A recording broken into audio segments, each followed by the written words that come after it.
ஓம் அகத்தீசாய நமः. ஞானசக்தி ஊடக பார்வையாளர்கள் திருவடியை வணங்குகின்றேன். நான் உங்கள் விஜயகுமார். அருளாளர்களே, இன்று நாம் சிந்தனைக்கு எடுத்துக்கொள்ளக்கூடிய தலைப்பு, இவனிடம் ஏன் நான் தானம் பெற வேண்டும்? அற்புதமான தலைப்பு. இதை சிந்திக்கின்ற பொழுது நுட்பமான அறிவு நமக்கு கிடைத்தே விடும். தானம்னா என்ன? தர்மம்னா என்ன? பிரதிபலனை எதிர்பார்த்து செய்யக்கூடியது என்ன, பிரதிபலனை எதிர்பாராமல் செய்யக்கூடியது என்ன என்ற விளக்கங்களை எல்லாம் முன்பே பல பதிவுகளில் நாம் கண்டுவிட்டோம். தான தர்மத்தில் தலை சிறந்தவன் கர்ண மகாராஜா. அவர் பேருக்கு பெருமை சேர்க்கும் விதத்தில் யாராவது இந்த பூமியில இருக்காங்களா அப்படின்னாக்கா இருப்பாங்க. ஆனா மிக மிக அரிது அவர்களை போன்ற நல்லோர்களை நாம் காண்பது. என் வாழ்க்கையில பல கர்ண பிரபுக்களை நான் கண்டதுண்டு.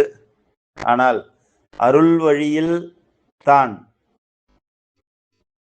நிதியாக இருக்கிறேன், அருள் நிதியாக இருக்கின்றேன் என்ற உயர்ந்த பட்டத்தை பெற்றோர்களும், பொருள் வழியில் நான் வற்றாய் இருப்பாக இருக்கின்றேன் என்று பெருமை பீத்திக் கொள்கின்ற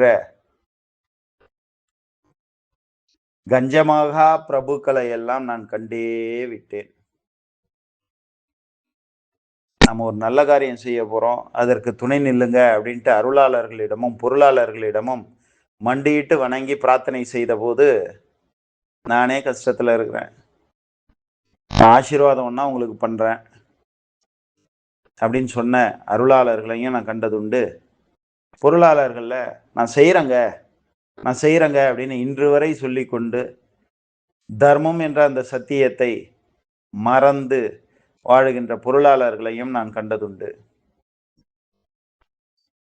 ஏன் அரசர்களை கூட நான் கண்டதுண்டு.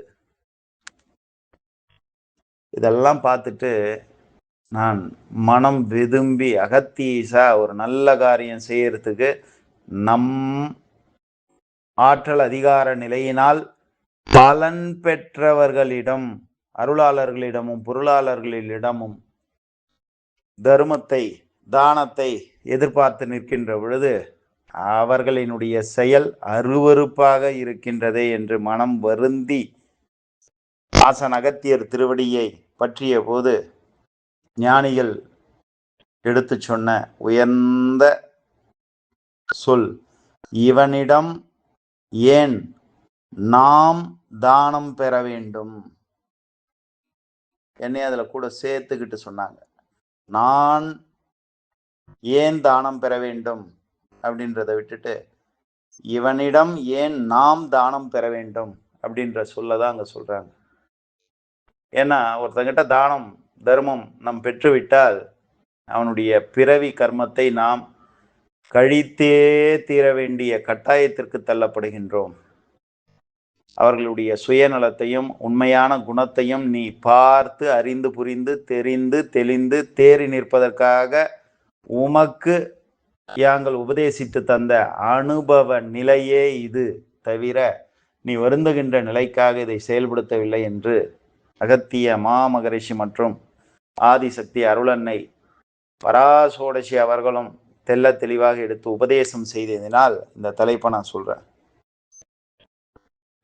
கேட்காம தர்மம் செய்யணும், கேட்டும் தர்மம் செய்யல அப்படின்னாக்கா, தகுதி இருந்தும் தர்மம் செய்யல அப்படின்னாக்கா அதற்குண்டான வினைகளை தெய்வங்களும் சித்தர்களும் சர்வ சத்தியமாக